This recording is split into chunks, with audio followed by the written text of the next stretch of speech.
500 జతల ఎడ్లు చచ్చిపోయినాయా? దేవుడు నాకున్నాడు అంటే ఎంత విశ్వాసంలో తనున్నాడో అవిశ్వాసం వెంబడి వచ్చేసింది.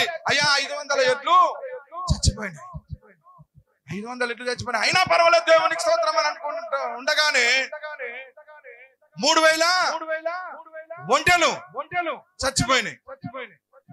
అయినా పర్వాలేదు దేవుడు నాకున్నాడు, దేవుడే నా బలం అనుకుంటుంటే 500 ఆడుగాడిదలు చచ్చిపోయాయి. హల్లెలూయా. అయినా పర్వాలేదు అనుకుంటే 7,000 గొర్రెలు పోయాయి. హల్లెలూయా. గాడిదలు కొట్టుకపోయినరు, గొర్రెలు కొట్టుకపోయినరు, ఒంటెలు కొట్టుకపోయినరు, ఎడ్లను కొట్టుకపోయినరు, పని వాళ్ళని తీసుకుపోయారు, అందరిని చంపేశారు.